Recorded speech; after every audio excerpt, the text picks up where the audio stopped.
ஆழிமழைக்கண்ணா ஒன்று நீ கைகரவேல் என்னும் 4வது பாசுரானுபவம் என்று எம்பெருமானுடைய பக்தர்களான இந்த பாய்ப்பெண்டிர்களுடைய நிலையில் உள்ள ஆண்டாளுடைய கோஷ்டிகளெல்லாம் பரமபாகவதோத்தவர்களாகினாலே எஸ்தைவம் பிராமணோ வித்யாத் என்பதாக பிரம்மத்தை அறிந்தவர்கள் பரமபக்தர்கள் என வேதம் கொண்டாடப்படுவதனாலே வேதவித்துக்களாயிருக்கும் ஆய்ப்பாடி பெண்களுக்கு நம்மாலானதான சிறிது உபகாரத்தை செய்து உலகக்ஷேமார்த்தமாக இவர்களுடைய நோன்புக்கு நாம் மழையை பொழிய வேண்டும் என்பதாக மழைக்கு அதிஷ்டான தேவதையான உயர்ந்திருக்கும் வருணதேவனானவன் மேகத்தின் உள்ளிருந்து காட்சி தர அவனை பார்த்தவுடனே ஆண்டாளுடைய கோஷ்டிகள் உலகத்தினுடைய நன்மைக்காக செய்யப்படும் நோன்புக்காக அவனை மழை பொழிய வேண்டுகின்றனர். உடனே ஆடிமழை கண்ணா என்பதாக வருணதேவா என்று அழைக்காமல் பர்ஜன்ய தேவா என்று அழைக்காமல் மழைக்கண்ணா என்பதாக மழையை கொடுப்பதிலேயே கண்ணுடையவனான என்பதாக அவன் செய்யும் தொழிலையிட்டு ஆண்டாள் அனுபவிக்கிறார். கோயிலிலே உயர்ந்திருக்கும் பெருமாளுக்கு கைங்கரியம் செய்யக்கூடிய குடை தூக்குபவனே, சாமரம் வீசுபவனே, சங்கம் முழங்குபவனே என்பதாக அவன் தாய் தந்தையர்கள் வைத்ததான பெயரையிட்டு அவனை கூப்பிடாமல் கடவுளுக்கு செய்யக்கூடியதான தொழில் தொண்டையிட்டு அவனை குடை தூக்குபவனே, சாமரம் வீசுபவனே என்றதாக கூப்பிடுவது போல பாகவத கைங்கரியம் பகவானுடைய பக்தர்கள் கிருஷ்ண பக்தர்களாயிருக்கும் ஆய்ப்பாடியிலிருந்து வந்தவர்களான இவர்களுடைய நீராட்டத்திற்கு தேவையான மழையை கொடுக்க வேண்டும் என்று நினைக்கக்கூடிய காலத்திலே வருணதேவனை மழை தொழிலை புரியக்கூடிய வருணதேவா என்று வாழிமழை கண்ணா ஒன்று நீ கைகரவேல் உன்னிடத்தில் உள்ள உயர்ந்த நீரை நீயே வைத்துக் கொள்ளாமல் பரமோதார சித்தத்துடன் அனைவர்களுக்கும் வாரி வழங்க வேண்டும். ஒன்று நீ கைகரவேல் உன்னிடத்தில் உள்ள செல்வமாகிய மழையை நீ மறைத்து வைத்துக் கொள்ளக்கூடாது என்பதாக வேண்டுகின்றனர். ஆக ஒன்று நீ கைகரவேல் ஆழியில் புக்கு முகுந்து கொடு என்பதாக பர்ஜன்ய தேவா ஏ மழைக்கண்ணா நீ ஆழியின் உள்ளே சென்று நடுபாகத்திலிருந்து சாரமான தண்ணீரை எடுத்துக்கொண்டு ஊழி முதல்வன் உருவம் மேலே கிளம்பி சப்தத்தோடு வர வேண்டும். ஆழிமழைக்கண்ணா ஒன்று நீ கைகரவேல் ஆழியில் புக்கு முகுந்து கொடு என்பதாக ஆழியில் உள்ளே சென்று நடு மத்தியத்திலே சென்று ஆழத்திலிருந்து நீரை முகந்து கொண்டு வர வேண்டும் என்கிறார். மாணிக்க வாசக பெருமான் பால் நினைந்தூட்டும் தாயினும் சாலப்பறிந்து என்னும் பாடலிலே குழந்தையினுடையதான பசியை அறிந்து தாய் எப்படி பால் ஊட்டுவாளோ அது மாதிரியாக நீ ஆழியில் புக்கு முகந்து கொடு என்பதாக வேண்டுகின்றனர். ஆலமாமரத்தின் நிலமேல் ஒரு பாலகனாய் ஞானமேடு முண்டான் என்கிறதான நிலையிலே அந்த பிரவாகத்தின் மீது படுத்திருக்கக்கூடிய கண்ணனை போல்லாமல் ஆழியில் புக்கு முகந்து கொடு ஆர்த்து ஏறி என்பதாக அந்த முகந்து கொண்டு மேலே வரக்கூடிய காலத்திலே சப்தம் சப்தித்துக் கொண்டே வர வேண்டும் என வேண்டுகின்றனர்.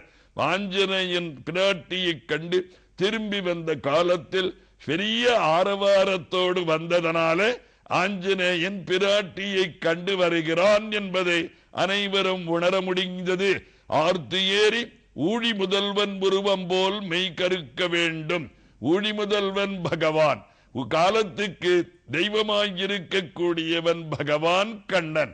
அந்த பகவானுடைய கண்ணனுடையதான உயர்ந்திருக்கக்கூடிய சரீரம் போலே உன்னுடையதான திருமேனியை ஹே வருணதேவா நீ கருப்பாக காண வேண்டும். ஆனால் பகவானை போலவனாய் உன்னுடைய உருவம் காண வேண்டும் என வேண்டுகிறார். ஸ்ரீரங்கத்தில் உயர்ந்திருக்கக்கூடியதான ரங்கநாதனுக்கு நாச்சியார் கோலம் என்கிறதான பெண்ணுருவத்தை சாத்துகின்றனர். சாத்தப்பட்ட பெண்ணுருவத்தை பட்டர் என்ற அனுபவ ரசிகர் தான் கண்டு மகிழ்கிறார். அப்பொழுது பெருமாள் இந்த கோலம் எப்படி இருக்கிறது என அந்த பட்டரை கேட்க அவர் எல்லாம் நன்றாக இருக்கிறது என சொன்னார்.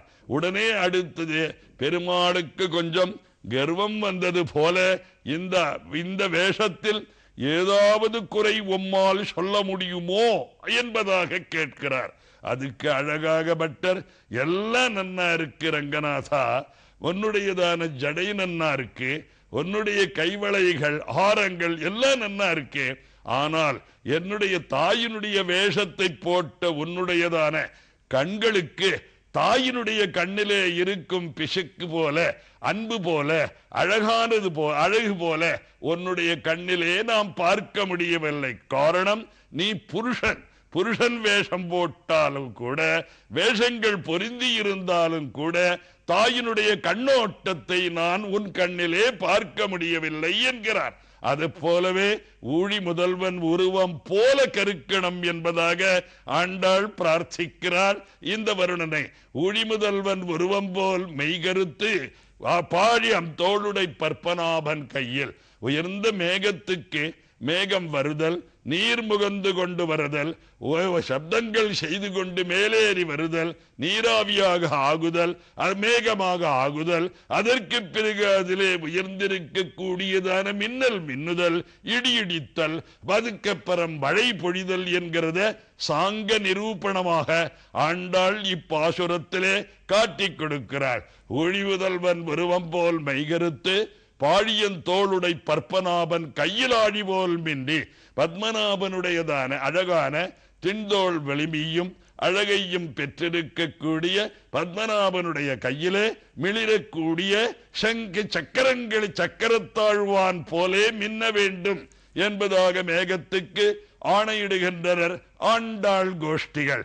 ஆக இந்த சக்கரத்தாழ்வான் அம்பரீஷனை காத்தவனான சக்கரத்தாழ்வான், உயர்ந்திருக்கக்கூடிய கஜேந்திரனை சக்கரேணத்துவம் நக்கரவரியம் யதாரீகி என்பதாக நாராயணீயத்திலே கவியானவர் அனுபவித்த பிரகாரமாகவே பாழியன் தோளுடை பற்பனாபன் கையில் ஆழி போல் மின்ன வேண்டும், அவனுடையதான் வடிவாறு சோதிவலத்துறையும் சுடர் ஆழியும் பல்லாண்டு என உயர்ந்த பெரியாழ்வார் மகிழ்ந்து கூறுகின்றார். அதை போலவே சங்கத்தினுடையதான ஒலியைப் போல நீ ஒலி செய்ய வேண்டும் என்ற பாழியன் தோளுடை பற்பனாபன் கையில் ஆழி போல் மின்னி வலம்பரி போல் நின்னிருந்து சகோஷோ தாத்தராஷ்டிராணாம் ஹிருதயானி விதாரையன்னு என்பதாக எம்பெருமான் தன்னுடையதான திருவதரத்திலே இந்த வெள்ள கற்பூரன் நாருமோ சொல்லாடி வெண்சங்கே என்பதாக அந்த உயர்ந்திருக்கக்கூடிய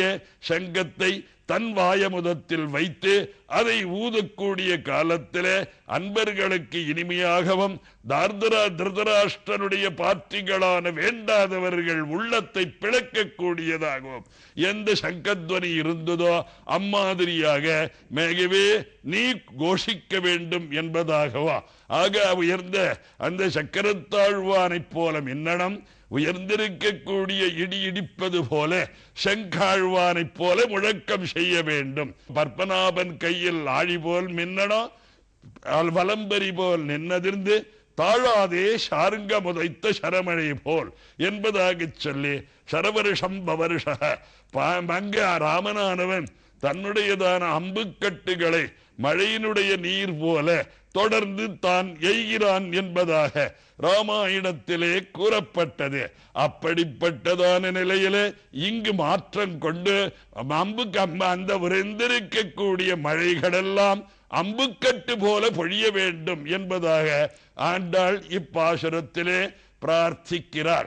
ஆக 4வது பாசுரமான இதிலே அந்தர்யாமி என்ற அவதாரத்தை பர்ஜன்ய தேவனுடையதான மேகத்தினுடைய அந்தர்யாமியான உயர்ந்திருக்கக்கூடிய வருணனை வேண்டி இப்பாசுரத்தை தலை கட்டுகிறாள் ஆண்டாள். ஆண்டாள் திருவடிகளே சரணம்.